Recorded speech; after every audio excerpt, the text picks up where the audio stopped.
na mi amukela ka Alco the Composer channel. Loko ri ka mi nga se za mi subscribe ni kombela leswaku mi subscribe mi like mi nga rivali ku comment na ku share. Xikongomelo xa video ya namuntlha ni ta va ni ri karhi ni vulavula hi 10 ya ti president leti ti nga dyondzeka ngopfu. A ni nge teki nkarhi president yo sungula i president John Pombe Magufuli. Amta ni khomela loko ni nga pronounce kahle xivongo ngopfungopfu. I president ya le Tanzania. The qualification ta yona va ri na BSc in chemistry leyi yi nga yi dyondzela a University of Dar es Salaam.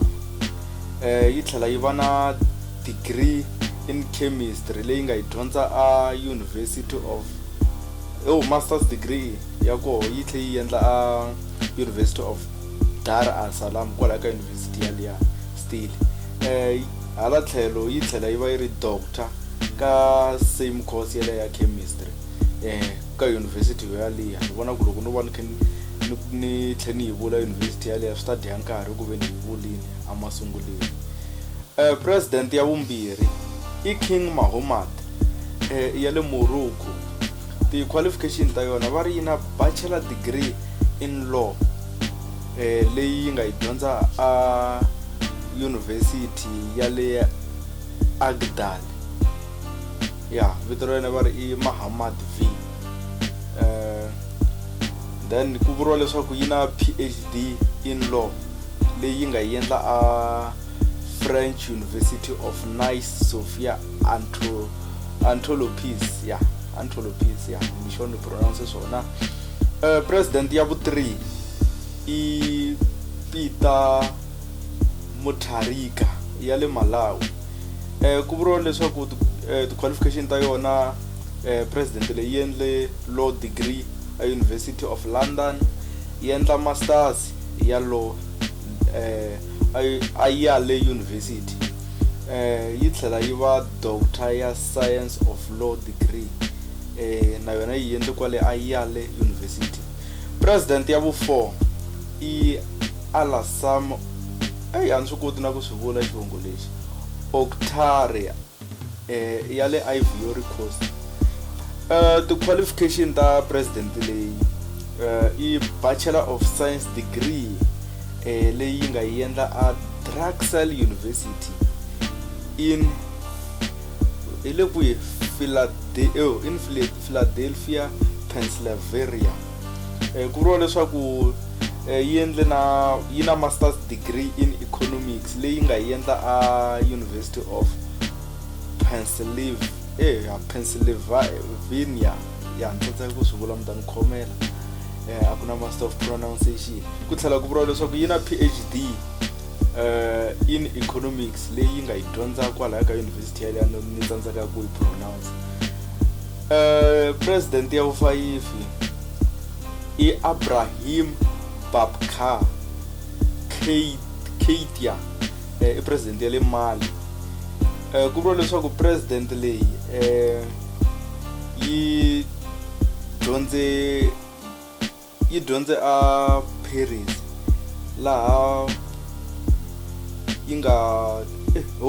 yi dyondze a Paris laha yi nga va na 3 ya degree in political international relation, history and political science. Ku vuriwa leswaku yi tlhela yi va yi ri na master's degree ka history.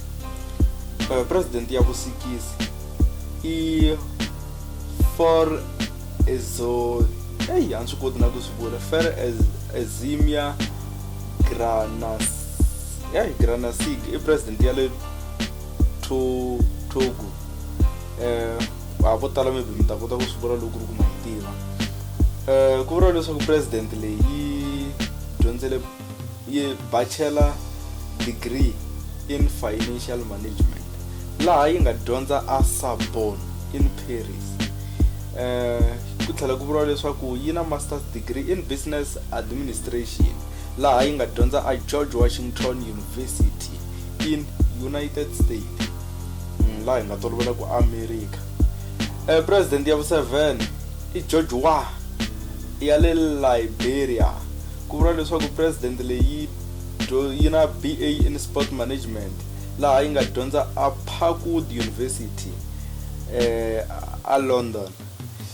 Ku vuriwa leswaku yi tlhela yi va yi ri na degree in business administration, laha yi nga dyondza a Devry University. Then ku tlhela ku vuriwa leswaku yi na master's degree in management, laha yi nga graduate from Kayla's Graduate School of Management. President ya vu-8 ya le Namibia leyi vitaniwaka Geingob, a ni swi koti ku swi vula. Ti-qualification ta yona ku vuriwa leswaku yi endle Bachelor of Arts a Faradam University a New York.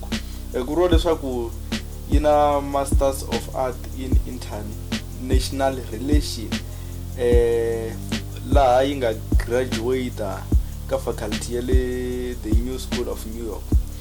President ya vu-9 i George Carlos de Alamia Franska, a ni swi koti ku swi vula. I president ya le Cape Verde. Ku vuriwa leswaku president leyi yi graduating for law a University of Lisbon a Portugal. Ku vuriwa leswaku yi na master's degree in legal science, faculty of law, laha yi nga endla a University of Lisbon kwale Portugal. President ya vu-10 i Paul Biya ya le Cameroon. Ku vuriwa leswaku president leyi yi na BA in law and political science, laha yi nga yi dyondza a University of Paris kwale France hi 1960. Ku vuriwa leswaku yi na diploma in institution politics, laha yi nga yi endla a Paris hi 1961. yi tlhela yi va na diploma in institute Hautes a ni swi koti na ku swi vula Altrami, laha yi nga yi dyondza hi 1962. Ku tlhela ku vuriwa leswaku yi na diploma, a nga ku yo va na diploma leyi yi na diploma in ethics. Nga ku hapa swi tsalangi hi English laha, mara va ri superior and patriotic public. So leswi ni nga swi hlaya swi ri 3 a va swi tsalangi hi English, mi ta ni khomela. A ni swi tivi na mi ku ni ta ku i ncini, mara ntsena mi swi tivi ku diploma leyi nga yi endla hi 1963. Kumbexana swa humelela course leyi yi vitaniwa hi language yaleyo yi nga ri kona hi English. Ku fana na munhu loko a endle Xitsonga, hi ta ku Xitsonga hi nge swi translate hi swi yisa ka English. Loko ri ka mi za mi subscribe, ni kombela leswaku mi subscribe, mi byala na vamakhelwani na va ndyangu na hinkwavo leswaku va ta subscribe. Mi nga rivali ku commenta. Inkomu.